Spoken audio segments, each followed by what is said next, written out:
Hey guys, my name is Gloria and welcome back to my channel. Today I want to talk about a book called Beast by Matt Wesolowski. So I got this book in the March Abominable Book Club. Love the cover, first of all, I quite like it. It does delve a little bit into vampires, so that explains the two fang-like pieces on the cover. So I'm just going to read the blurb and then I'll get into what I actually thought of the book. So in the wake of the beast from the east, cold snap, that ravaged the UK in 2018, a grisly discovery was made in a ruin on the Northumbrian coast. 24-year-old vlogger Elizabeth Barton was barricaded inside what locals refer to as the Vampire Tower, where she was later found frozen to death. 3 young men, part of an alleged cult, were convicted of this terrible crime, which they described as a prank gone wrong. However, in the small town of Ergarth, questions have been raised about the nature of Elizabeth Barton's death and whether the 3 convicted youths were even responsible. Elusive online journalist Scott King speaks to 6 witnesses, people who knew both the victim and the 3 killers. To peer beneath the surface of the case, he uncovers whispers of a shocking online craze that held the young of Ergarth in its thrall. He hears of an abattoir on the edge of town which held more than simple slaughter behind its walls, and the tragic and chilling legend of the Ergarth vampire. So, very interesting. So you're brought into the book through the Lizzie B YouTube channel. So that's Elizabeth Barton's vlogger channel. She does a lot of hauls, fashion, makeup stuff. She gets sent a lot of free makeup from different brands and whatnot. She's getting to be quite popular, and certainly in her town she's sort of a minor celebrity. Everyone kind of wants to be involved with her videos. People can sort of see that she has the personality and the potential to go quite far online. And you're brought in by her explaining that she's going to be doing something a little bit different. She's going to be doing a challenge called the Dead in 6 Days Challenge. This is similar to other online internet challenges like Momo and Blue Whale and stuff. You find a number and you send a message to this number. You're given a challenge by the vampire-led Lena to do. It can be anything. Starts off quite small, obviously. You can then pass the challenges on to other people, and if you don't pass them on, you will be dead in 6 days. And for her videos, she is saying that she's not going to pass them on. She's going to do all of the challenges, and at the end she's going to either die or go and meet this vampire Vladlena in the town's Vampire Tower. Tower for non-Donegal people. So you read the transcript of her YouTube video. It's quite light, quite fun, quite energetic, typical blogger YouTube personality. Then you read a description of what happened to Elizabeth Barton. She was unfortunately found dead in a tower under strange circumstances, and 3 young men around her age were directly linked to the crime and were convicted and sent to prison. And it seems like a very cut and dry case, a terrible, disturbing tragedy, but a cut and dry case. And then we're introduced to the podcaster Scott King. He has a podcast called 6 Stories, where he delves into a story by meeting 6 people and interviewing 6 people who are connected to the story in some way and getting the different angles from it. And he was attracted to the story because 2 years after Elizabeth Barton's death, and after everyone had put it out of their minds and considered it solved, graffiti was found on her parents' house saying, "Who put Lizzie in the tower?" or "Who locked Lizzie in the tower?" That was quite interesting to me because it's similar to the old story of Who Put Bella in the Witch Elm, which is a true story of them finding a woman's body in the trunk of a tree in England, and graffiti started showing up saying "Who put Bella in the Witch Elm?" So I think that was sort of taken from that legend, and I quite like that. And so throughout the course of the book, it's pretty much a a transcript of a podcast, which was different. I'd certainly never read anything like that before. You go into it being told that Elizabeth Barton, Lizzie B, is universally loved. She's charming, she's beautiful, she's kind, she has everything she could ever want. Before she died, she was going to start a charity called the Barton Tower Society, I think. So it was connected to the vampire tower of the town. There is a local legend that there is a vampire that lives in that tower, and that vampire, when it originally came, it brought a freeze to the town, and the beast from the east, storm that rolls in at the time that she's doing these 6-day challenges, is linked to the vampire as well. So throughout the interviews that Scott King does, you get a different view, obviously, of Elizabeth Barton. She doesn't have any close friends, she doesn't let anyone close, no one really knows much about her. Her parents were very distant and they just gave her objects to keep her occupied. Her brother says definitively that she used to make him do horrible things, make him stand out in the cold, make him burn his hands or get in trouble with his parents, and no one ever believed him that she was doing these things because he was the problem child who couldn't sit still, and she was the perfect A+ achiever. So she gets away with a lot of different things, and as the story progresses you start to realise that she had an online persona, like a lot of people do, and she didn't live up to that behind the scenes. I did like this book. I liked the ingenuity of it. I liked the different style of it.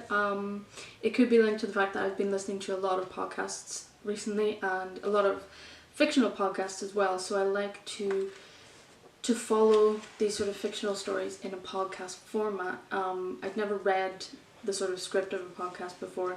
It did lead to me skipping a few parts though, because at the beginning of each chapter or episode he does sort of go back on things and redo them as if he's introducing a new episode of the podcast, which got to be just a little bit tedious, but it wasn't too repetitive. He did realise that it was going to be a novel format, so he didn't go into it too much. I wasn't fully sold on Elizabeth Barton being the lovely angel that everyone said she was from the beginning.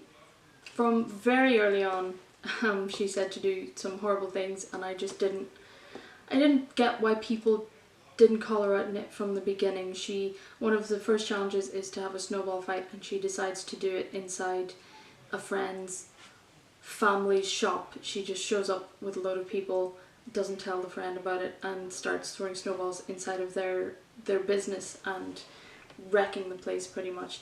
And even the girl whose parents own the place, she has to go along with it, and she says it was a great video and it got a lot of views, and she still had to convince her parents not to call the police, and still felt guilty that she allowed it to happen. And it just seemed that's not something that a nice person does, obviously. That's not something that someone who wants other people to think that they're nice would do. You don't show up in the middle of anyone's business and wreck the place. That part just didn't make any sense to me. As for the cut and dry story, so the reason that he goes back to the town is because he sees the graffiti of who locked Lizzie in the tower, and that was another thing that sort of confused me, because the three boys were put away, the three young men, they're in their 20s I think, were put away for her murder, and at no point, the only quote that you get from any of them that happened during the trial is that it was a prank gone wrong,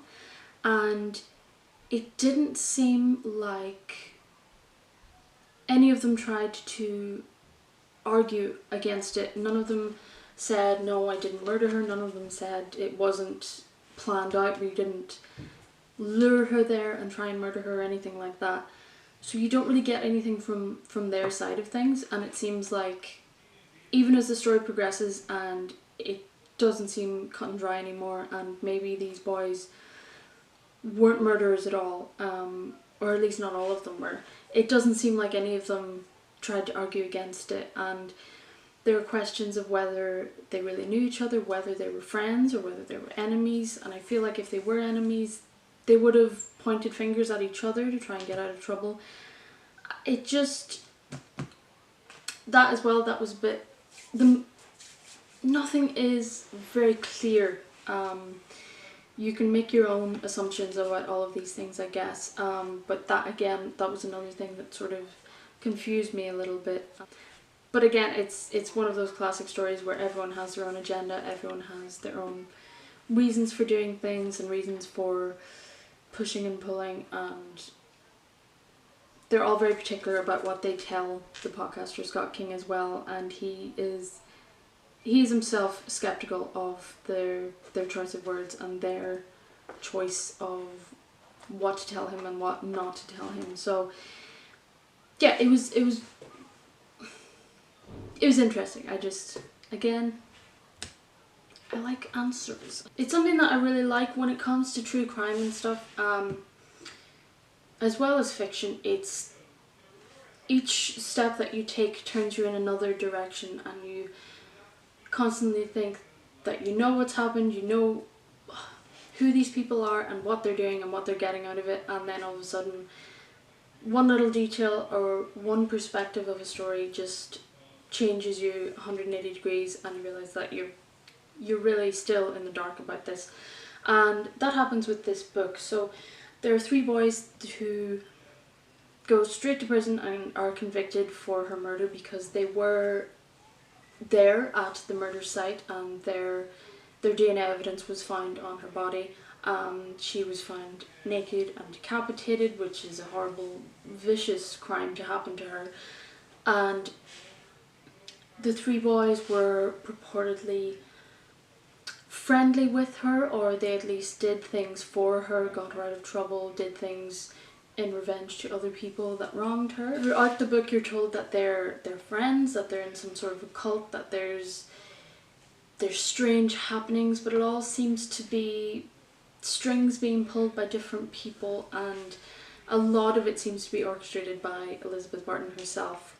The whole issue of the vampire itself was really warm right now. Was interesting. It just, I wanted a clearer ending to it. I wanted a clearer definition of the vampire, and I wanted to know at the end, is there a vampire? Was there a vampire? Or is this all just legends and tales and people being sucked into something and confused and doing something terrible because they think that vampires are real? And I never really got a satisfactory answer. What I thought was the end of the book gave me a kind of, this is not supernatural, and then there's a tacked on ending that sort of blew that out of the water, and it left me a little bit confused. I'm just not sure that I really liked the ending. I would have liked a much more concrete ending and a much more, I would have liked an answer. And I know that in true podcast form, you rarely get answers like that in actual cases of deaths and whatnot, but I felt like in a fiction book I wanted more of an answer to that at the very end. I did enjoy reading it. I pretty much read it in one go. I did like the different takes on the story, the spiraling twists that went along with it. It was very interesting. It had a lot of twists and it had a lot of different angles that you can go on, and it does leave you wondering at the end. It leaves you thinking about it. I would give it a 3.5,